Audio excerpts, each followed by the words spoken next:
ए, उधर देखना रे। अरे कोई बचाओ इसे, बचाओ। अरे अरे कोई इसे नीचे उतारो वरना ये गिरकर मर जाएगा।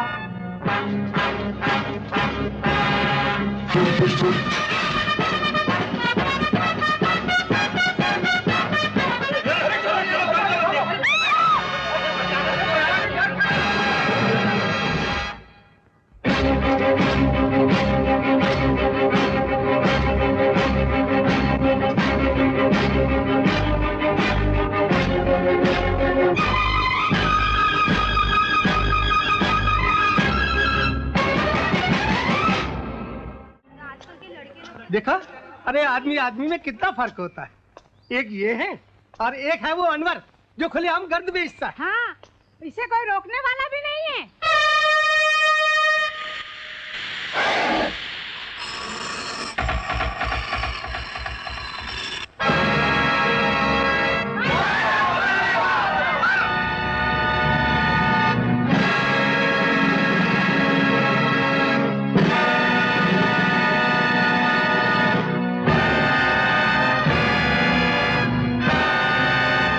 देखो साहब, आप फोकट में भाषण मत देना।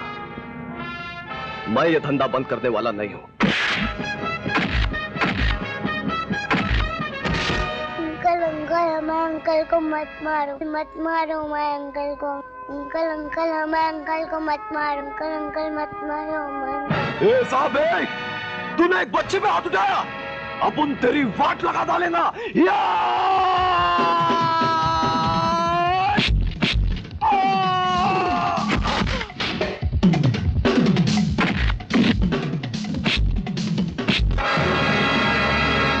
उस बच्चे को मारा तो बहुत तकलीफ होगी, जबकि वो एक थप्पड़ खाने से मर नहीं जाएगा, और ना ही वो तुम्हारा अपना बेटा है। फिर भी तुम्हारा कलेजा पड़ गया। अब सोच, जिनके जवान बेटों को तुम ट्रक गिलाकर मार देते हो, उनके मां बाप के दिल पर क्या गुजरती होगी। सोच सोच।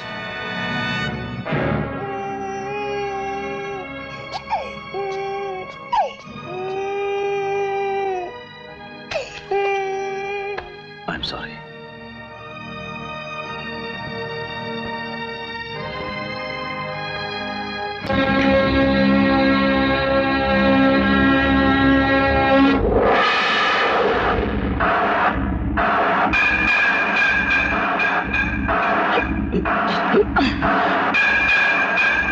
बोल, इसमें जहर है कि नहीं? बोल। भगवान का दूसरा रूप होती है माँ, और माँ का दूसरा रूप होता है डॉक्टर। और तूने तो उस मासूम को बेटा भी कहा था ना, उसके बाद भी इतना हरामीपन। धर्मा,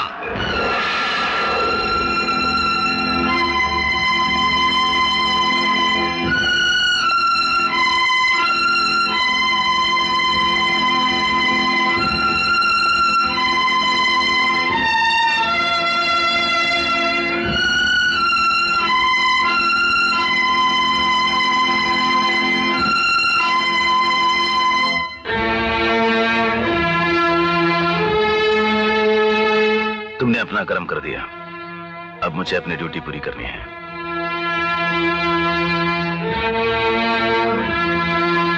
आप आइए मेरे साथ।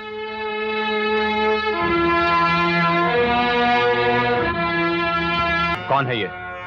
यही है वो सेंट्रल जेल का जेलर, कपिल देव सिंह।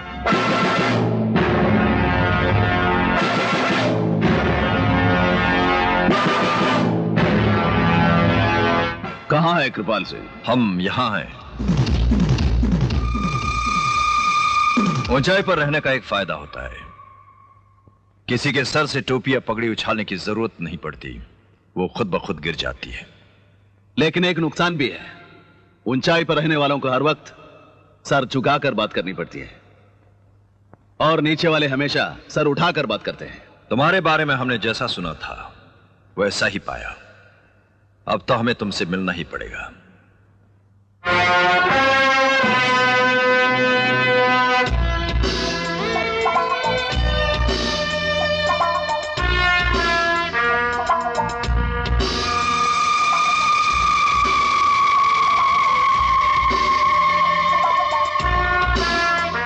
कैसा लगा तुमको हमारा ये महल? बहुत ही खूबसूरत, लेकिन लंबाई चौड़ाई में मेरी जेल से कम है। दूसरी बात यह है कि यहां कबूतर उड़ते हैं, जबकि मेरी जेल में मेरी मर्जी के बिना एक परिंदा भी पर नहीं मार सकता। लगता है डॉक्टर शर्मा के जहर को जहां पहुंचना चाहिए था वहां ना पहुंचकर तुम्हारे अंदर आ गया है। शायद इसीलिए जेलर साहब सिग्नल की तरह लाल पीले हो रहे हैं। इन्हें शायद ये नहीं मालूम कि सिग्नल तोड़ना हमारी पुरानी आदत है। और मेरी आदत है तुम जैसे गुंडों से जेल में झाड़ू लगवाने की। अच्छा यही होगा कि तुम लोग हमेशा के लिए इंतकाम की बात भूल जाओ। देखो जेलर, अगर सभी लोग इंतकाम लेना भूल जाएं, तो दुनिया की तमाम जेलें वीरान हो जाएंगी। और मेरी समझ में नहीं आता कि तुम घर के कैसे मालिक हो जो ये चाहते हो कि तुम्हारा घर वीरान हो जाए। और तुम कैसे इंसान हो जिससे बच्चे पर भी दया नहीं आती। मोहब्बत हुस्न नहीं देखता और इंतकाम उम्र नहीं देखता। कृपाल सिंह, फर्ज अमीर और गरीब नहीं देखता।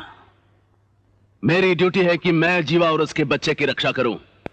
याद रखना, अगर तुम मेरे और मेरी ड्यूटी के बीच आए तो मैं तुम्हारे और तुम्हारी सांसों के बीच आ जाऊंगा।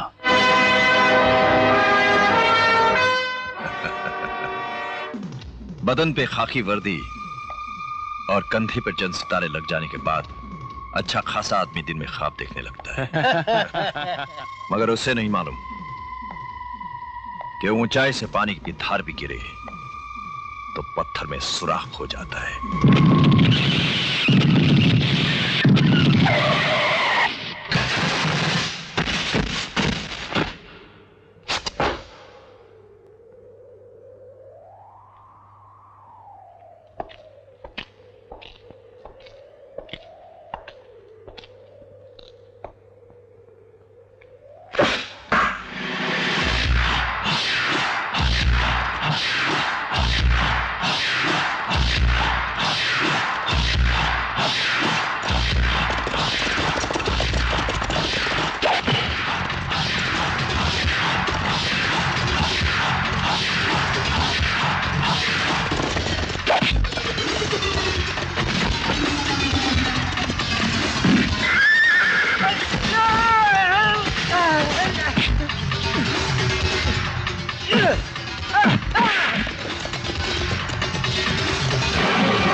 महिपाल, खत्म कर दो उसे।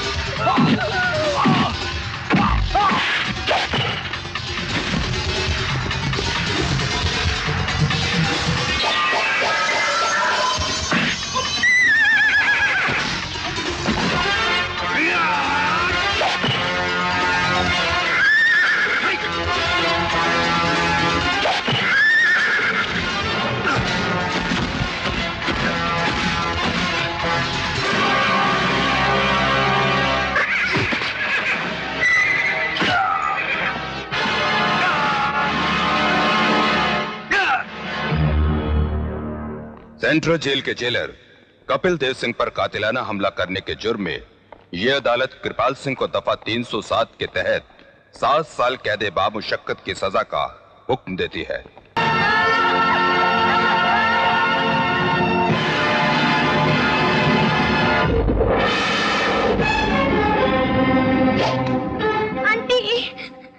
बंदूक वाली आंटी मुझे रोक लो। मुझे इनके साथ मत जाने दो। बंदूक वाली आंटी मुझे रोक लो। मुन्ना को जीवा ने जन्म जरूर दिया है, लेकिन हम सब ने इसे ममता की छाव में पाला है। तुम लोग इसे यहां से नहीं ले जा सकते। हट जा कर्मा, तू कानून के बीच में मत आ।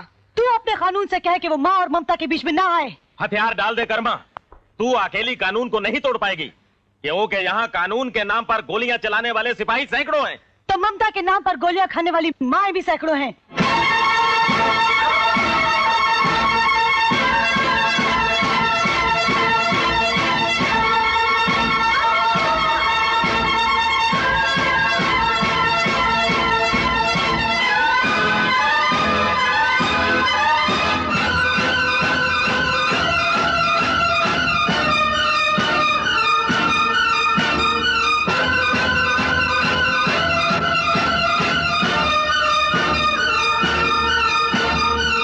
खबरदार कोई आगे बढ़ा तो गोली चला दूंगा।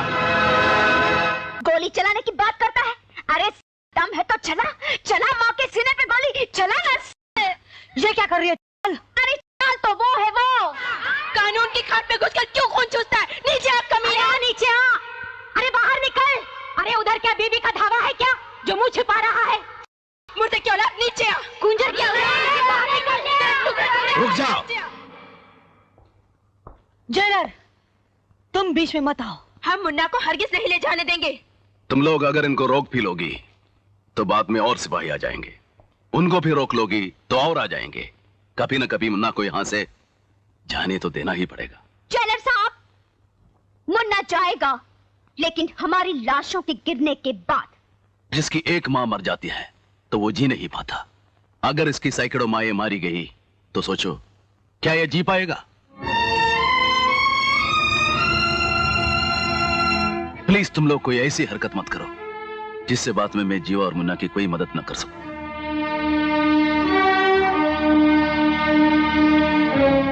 आओ बेटे।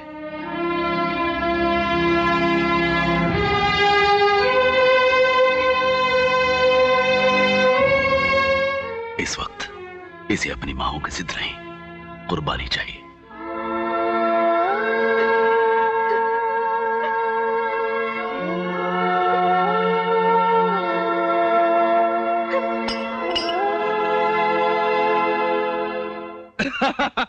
सर आप हंस रहे हैं? आपको तो इतनी गालियां दी गई हैं, आप कुछ एक्शन क्यों नहीं लेते? अरे इन चीजों का मुझ पर कोई असर नहीं पड़ता। मैं तो ऐसे मेटल का बना हुआ हूं कि मुझ पर आग और तेजाब का भी असर नहीं पड़ता। क्यों, यही बात है ना जेलर? हाँ, ये बात तो है सर। इसके अलावा एक और बात भी है सर। वो क्या? जो लोग आग और तेजाब से भी नहीं जलते वो कभी कभी आंसुओं से जल जाते हैं।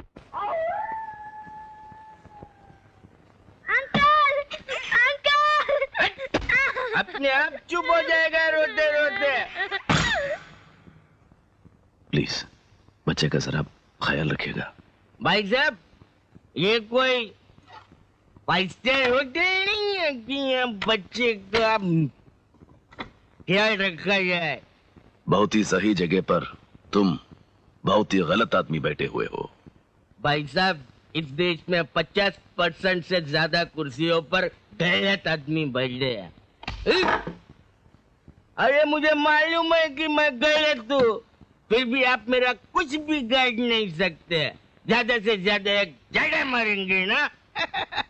मगर इस चाटे से सिस्टम बदलने वाला नहीं है।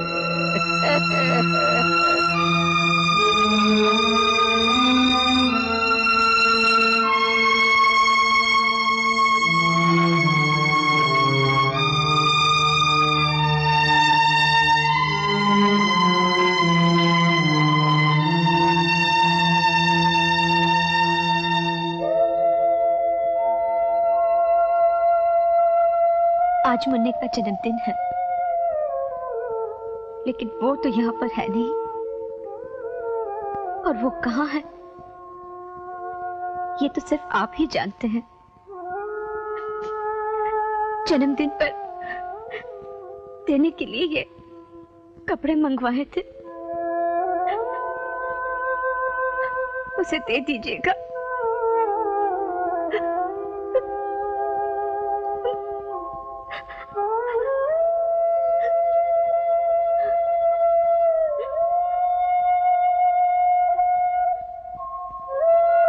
साहब जी, मैंने उसके लिए जूते मंगवाए थे।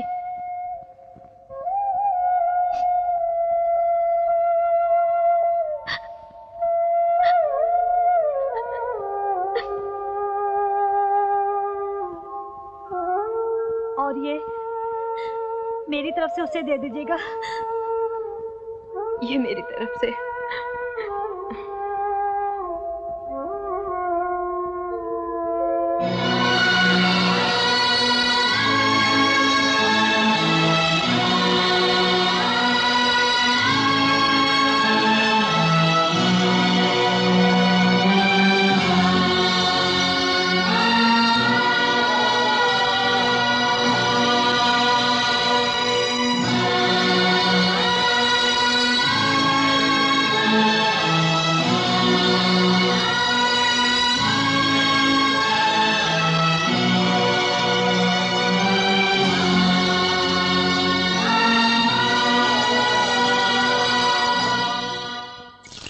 अरे ये क्या कर रही हो?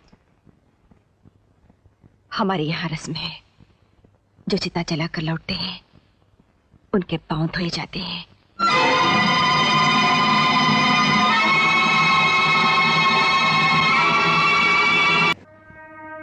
अंकल आप 4 घंटे से गाड़ी चला रहे हैं, आखिर हम जा कहाँ रहे हैं? स्कूल। अब तुम वहीं रहोगे और वहीं पढ़ोगे। नहीं अंकल, मैं अपनी माँ से दूर कहीं नहीं जाऊंगा। हाँ अंकल, मैं पढ़ूंगा भी नहीं। अगर तुमने खूब दिल लगाकर पढ़ाई की और क्लास में फर्स्ट आए तो जानते हो क्या होगा? क्या होगा? तुम्हारी माँ जेल से छोड़ दी जाएगी, फिर तुम अपनी माँ के साथ ही रहना। फिर तो मैं खूब पढ़ाई करूंगा। नो प्रॉब्लम, इस बच्चे का एडमिशन यहाँ हो जाएगा। Thank you madam. It's all right. आओ मेरे पास, आओ आओ। तुम्हारा नाम क्या है? मुन्ना। Very sweet. अच्छा, तो तुम्हारा घर कहाँ है? Central jail. मजाक कर रहे हैं? मजाक कर रहे हो? बेटा, तुम्हारी माँ और तुम्हारी फैमिली कहाँ रहती है? सब जेल में। मेरी माँ और मेरी बंदूक वाली आंटी भी वहीं रहती हैं, और वहाँ मेरी बहुत सारी आंटियाँ हैं। Oh my God. देखिए, इसका एडमिशन यहाँ नहीं हो सकता, दूसरा आदमी भेजो। Please madam, please. ठीक है, आपके मुन्ने का एडमिशन हो सकता है, लेकिन क्या वो 1 लाख रुपया डोनेशन दे सकता है? जिसकी पॉकेट में आजादी के एक दिन भी नहीं, वो 1 लाख रुपया कहाँ से दे सकता है? इतना तो मेरे पास भी नहीं। इसका मतलब ये हुआ कि वो पैसे नहीं दे सकता, तो फिर हम भी उसे एडमिशन नहीं दे सकते, राइट? देखिए साहब, सच बात तो ये है कि स्कूल चलाना कोई सेवा या धर्म की बात तो है नहीं, राइट? इसलिए हम तरस नहीं खाते, राइट? स्कूल चलाना तो 100% धंधा है, 100% बिजनेस, राइट? आप कुछ बोलना चाहते हैं तो बोलिए। डेमोक्रेसी में सबको बोलने की छूट है, राइट? आपने भी सुना होगा कि पहले के राजा और रईस अपने लड़कों को पढ़ने के लिए कोठे पर भेजा करते थे, राइट? अब वो कोठे तो नहीं रहे, लेकिन आपका ये स्कूल उन कोठों से कम नहीं, इसलिए कि कोठों की तरह आपके स्कूल में भी 100% बिजनेस होता है। इसलिए कि कोठों की तरह आपके स्कूल में भी सिर्फ राजा और रईसों के लड़के पढ़ने आ सकते हैं। जब काम वही है मैडम, तो नाम भी वही क्यों नहीं रख लेते?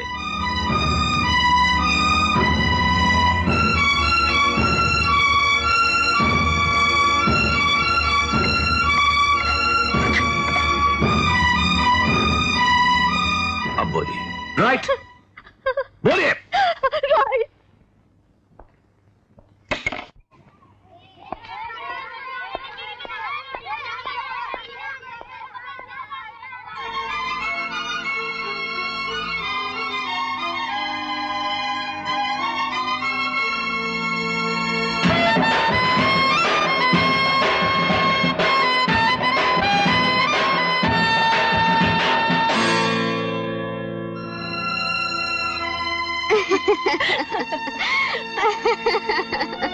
अच्छा जी, मैं चलती हूँ। अरे कपिल, कपिल, कपिल, कपिल, कपिल, मेरी बात तो सुनो कपिल, इसमें मेरी कोई गलती नहीं थी। पापा तुम्हें इसलिए नापसंद करते थे क्योंकि तुम अनाथ आश्रम में पले और बड़े हुए।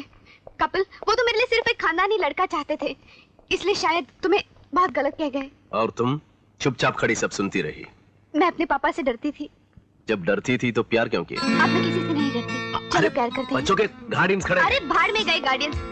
जब तुम मुझे नहीं मिले थे ना, तो मैंने फैसला कर लिया था कि जिंदगी भर तुम्हारा इंतजार करूंगी, लेकिन अब मैं तुम्हें नहीं छोड़ूंगी। अरे सामने प्रिंसिपल है। अरे भाड़ में जाए प्रिंसिपल, मैंने तो ये नौकरी सिर्फ टाइम पास के लिए की है, और मैं किसी प्रिंसिपल वगैरह से नहीं डरती। Good morning madam. मैडम, ये कपिल कपिल कपिल, इनके बारे में मैंने आपसे पहले कहा तो कहा इसने हमको तुम्हारे बारे में सब कुछ बताया था, और हमने उसको बोला था कि एक दिवस ये जरूर आओ से आ भी गयो ने। मैं एक बच्चे के एडमिशन के लिए आया हूँ। अरे नो प्रॉब्लम, ये बड़ी बात जवा दे। पहले ये बताओ कपिल, तुमने इसे माफ किया या नहीं? अब तो ये भी अनाथ है बेचारी तुम्हारी तरह, क्योंकि इसके डैडी नहीं रहे ना।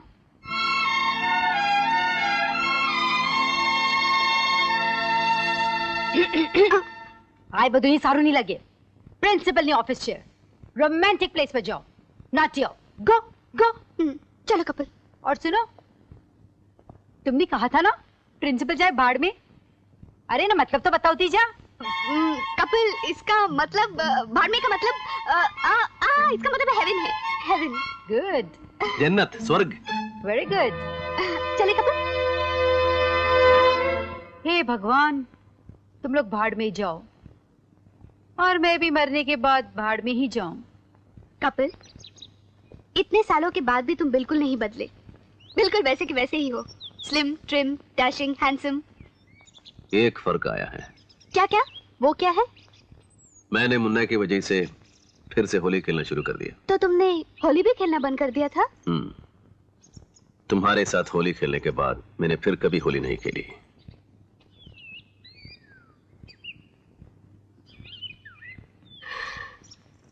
वो होली भी कितनी खूबसूरत थी ना कपिल। यही कि अगर इस बार तुम भागे तो मैं किसी को मार पीट कर तुम्हारी जेल में आ जाऊंगी, फिर हम दोनों एक साथ रहेंगे। ऐसा होगा ही नहीं। मुन्ना अब तुम्हारे पास है, अब तो मैं आता ही रहूंगा। अच्छा जी, तो आप मुन्ना से इतना प्यार करते हैं? हाँ, उसे जब भी मैं देखता हूँ उसमें 20 साल पहले का कपिल देव सिंह मुझे नजर आता है। उसकी तरह मैं भी अपने डैडी को नहीं देख पाया था, मैं भी बेसहारा था। तुम भी यही समझना कि मुन्ना मेरा बचपन है जिसे खूब प्यार चाहिए। हाँ हाँ, मैं मुन्ना को खूब सारा प्यार दूं। मुन्ना, तुम्हारे लिए खुशखबरी है। एक बहुत ही गुड न्यूज है तुम्हारे लिए। क्या? तुम्हारा रिजल्ट निकल गया है, तुम फर्स्ट आ गए हो। इस खुशी में देखो मैं तुम्हारे लिए क्या क्या लाया हूँ। एक गिफ्ट के पैकेट, क्रिकेट बॉल और तुम्हारा मनपसंद फुटबॉल। अंकल, मुझे सब नहीं चाहिए, नहीं चाहिए, मुझे माँ चाहिए।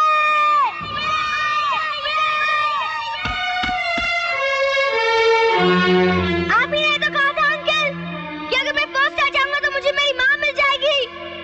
मुझे कुछ नहीं चाहिए, मुझे सिर्फ अपनी माँ चाहिए अंकल। मुझे कुछ नहीं चाहिए, मुझे सिर्फ अपनी माँ चाहिए uncle.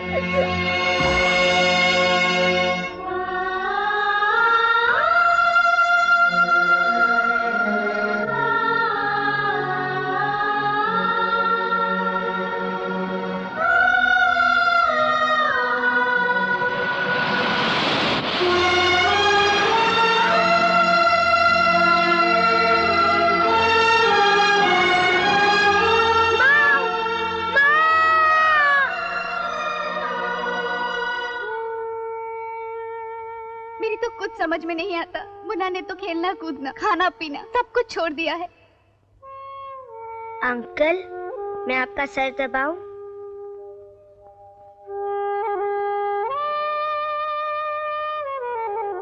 I am sorry Munna, I am very sorry. आप एक काम कीजिए। क्या? अंकल, आंटी ने एक बार कहा था भगत सिंह जो अपनी माँ को और अपने देश को बहुत चाहते थे, उनको फांसी दे दी गई। मैं भी तो अपनी माँ को बहुत चाहता हूँ, मुझे ही फांसी दे दो ना। तुम जानता है फांसी क्या होती है? नहीं।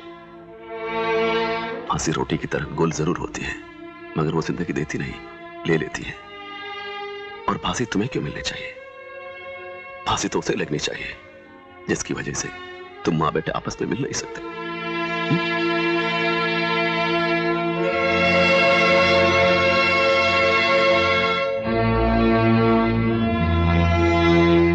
सर, एक को फांसी देने का टाइम हो गया है।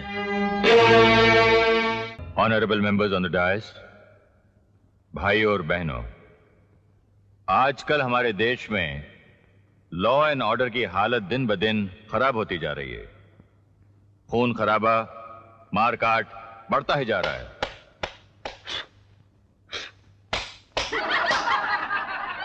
Silence, silence. ये सच है कि कुछ कारणों से कानून कुछ कमजोर हो गया है, लेकिन इतना भी मजबूर नहीं हुआ है कि कानून की देवी का अपमान करने वालों को आप लोग सजा ना दे सकें। सजा जरूर दें। गवर्नर साहब, आपका कानून कमजोर भी है और मजबूर भी, और कभी कभी तो आपका कानून गुनहगार भी बन जाता है। ये कहां से टपक गया? पता नहीं सर। तुम यहाँ क्यों आ गए? मैं यहाँ ये खबर देने आया हूँ कि मैं एक ऐसे मुजरिम को जानता हूँ जिसने कानून की देवी का अपमान ही नहीं किया बल्कि उसे फांसी दे दी। फिर भी मेरा यह दावा है कि आपका कानून उसको सजा नहीं दे सकता। ऐसा हो ही नहीं सकता। बताओ कौन है वो, उसे सजा जरूर मिलेगी। वैसे तो वो 6 साल की सजा पहले भी काट चुका है। फिर तो वो बड़ा खतरनाक मुजरिम है। हाँ हाँ, बहुत खतरनाक मुजरिम है और उसकी उम्र सिर्फ 7 साल है। उसका नाम है मुन्ना, जिसका दूसरा भयानक जुर्म यह है कि वो अपनी मां जीवा से बहुत प्यार करता है। यहां जो भी लोग मौजूद हैं कानून की रग रग से वाकिफ हैं। मैं आप सबसे एक सवाल पूछना चाहता हूं, बताइए कानून की मूर्ति बनाने वालों ने कानून के लिए किसी देवता की मूर्ति क्यों नहीं बनाई? बताइए क्यों नहीं बनाई? उसने कानून के लिए देवी की ही मूर्ति क्यों बनाई?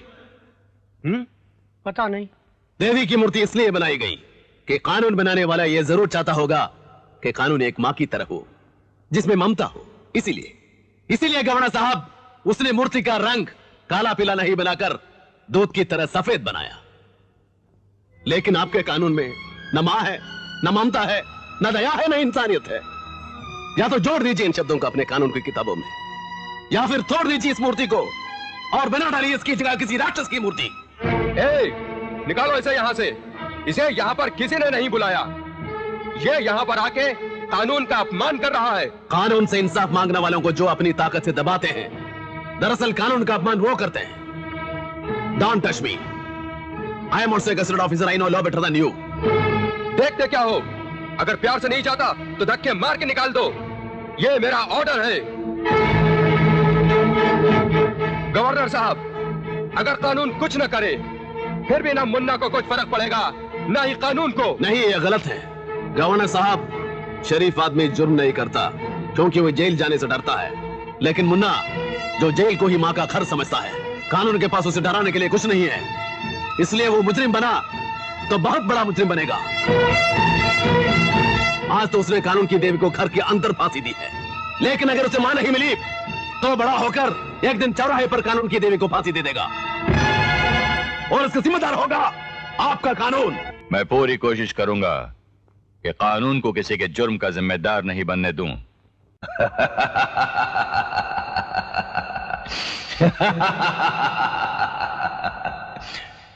पहली बार इस गुंबद के नीचे तुम एक अच्छी खबर लेकर आए हो कि गवर्नर जीवा से जेल में मिलने आने वाले हैं। हो सकता है कि उसके बच्चे पर तरस खाकर वो उसे रिहा भी कर दें। भगवान करे ऐसा ही हो। जल्द से जल्द वो उसे जेल से रिहा करें और हम उसे इस दुनिया से रिहा कर दें।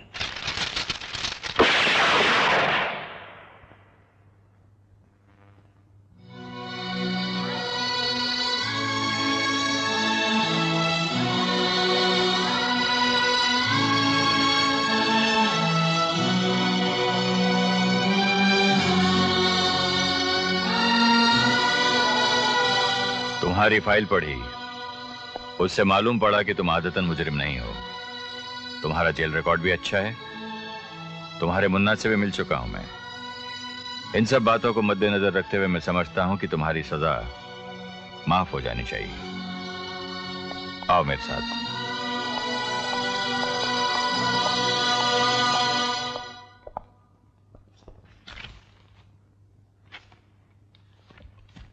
इस पर दस्तखत कर दो। ये क्या है? तुम्हारा माफीनामा। किस बात की माफी? यही कि तुमने यशपाल सिंह का खून करके गलती की, जिसके लिए तुम सरकार से माफी चाहती हो। गवर्नर साहब, मैं माफी मांगने के लिए तैयार हूं, लेकिन इससे पहले जिस कानून ने मेरे पति के हत्यारों को बाइज्जत रिहा कर दिया था, उससे कहिए कि वो मुझसे माफी मांगे। कानून से मुझे इंसाफ मिल गया होता तो मैं यशपाल सिंह का खून नहीं करती। गवर्नर साहब, बदले की कहानियां इसलिए जन्म लेती हैं क्योंकि आपका कानून इंसाफ नहीं दे पाता। इंसाफ इसलिए नहीं दे पाता क्योंकि आपके कानून की देवी बांझ हो चुकी है। बांझ नहीं, हरगिज नहीं।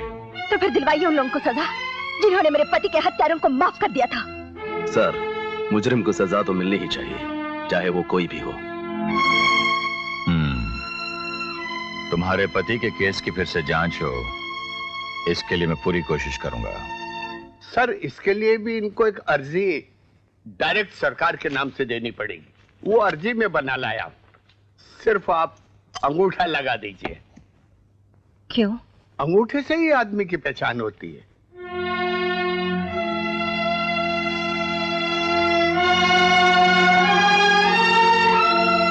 ये क्या किया तुमने?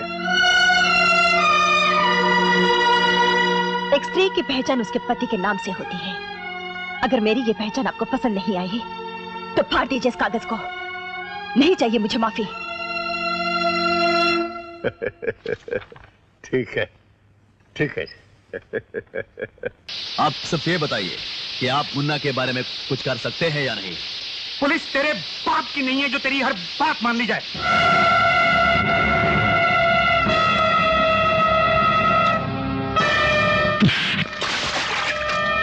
ये देश भी तेरे बाप का नहीं जो तेरी हर बात सह ली जाए। तूने मुझ पर हाथ उठाया? हाँ। आज इसी जगह पर मैं तेरी धज्जियां उड़ा दूंगा। तुझे कोई नहीं बचा सकेगा। ना तेरी ये देशभक्ति, ना तेरा आदर्श, ना तेरी ड्यूटी, ना ये खंबा और ना ये तिरंगा। खबरदार जो तिरंगे के बारे में कुछ भी बोला। अरे पूरे तिरंगे की तो बात ही छोड़ो, इसके एक एक धागे पर जान लुटाने वाले कल भी लाखों थे और आज भी लाखों हैं। जय हिंद।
कर दो प्लीज, मुझे मत मारो। आप जो कहेंगे मैं वही करूंगा। हाँ, वही करेंगे। तुमने तिरंगे की शान में गुस्ताखी की है। ऊपर देखो। अब तिरंगे को सलामी दो।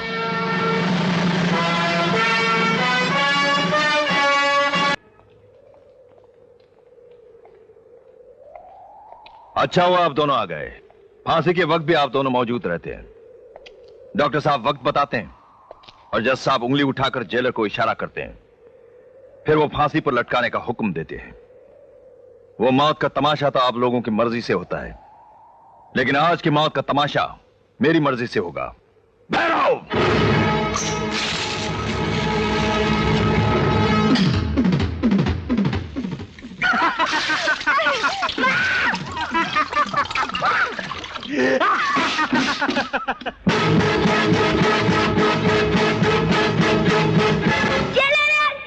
आत्मा कभी नहीं मरती, जीवन का ये सूत्र है, जुल्म सितम से लड़ने वाला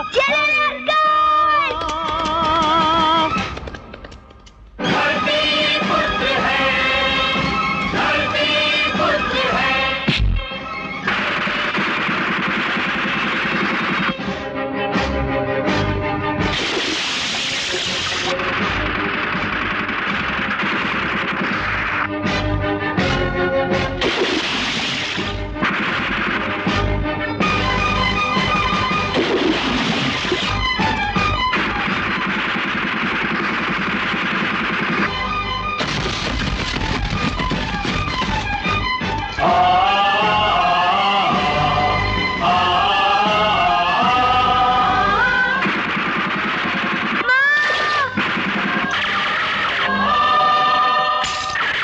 लोग अर्थी कांधे पर उठाते हैं, लेकिन मैं तेरा कफन कांधे पर लाया हूं। हाँ कृपाल सिंह, यह है तेरा कफन।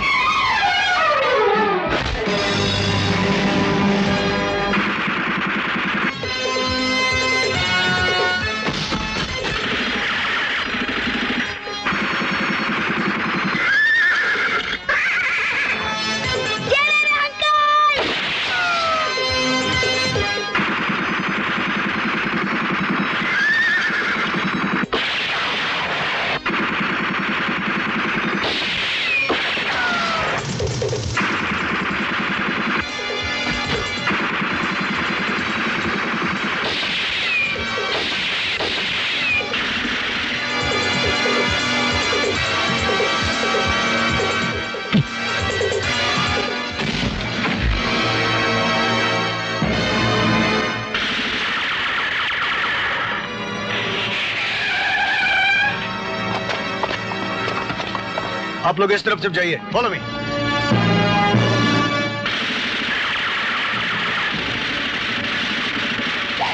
कृपाल,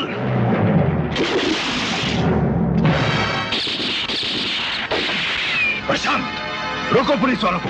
हाँ।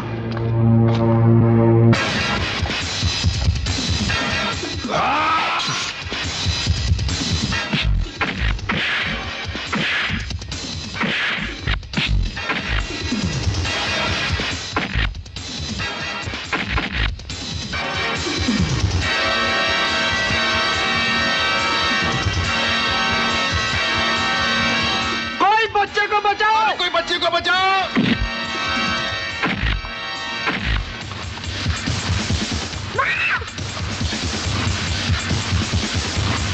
माँ, बच्चे को बचाओ।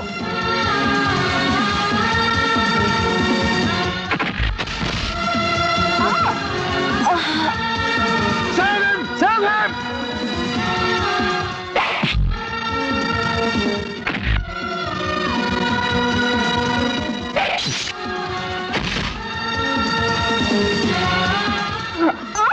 Come on, save him!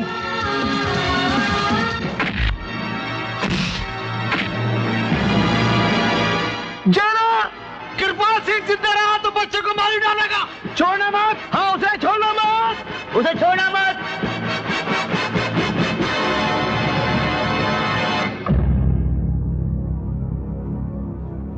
Kripal Singh, gulab by और अनवर खान के खून के इल्जाम में दफा 302 के तहत मैं तुमको सजाए मौत देता हूं।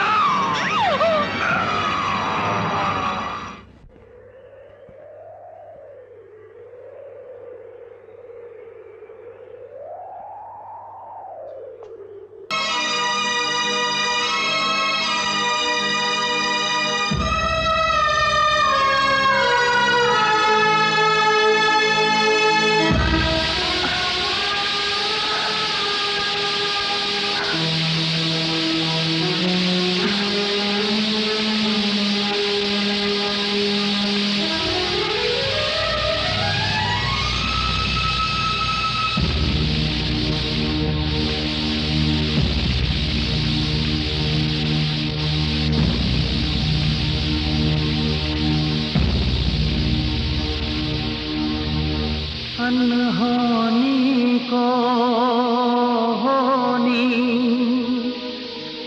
करके दिखाओ तो होली है। नदी के दो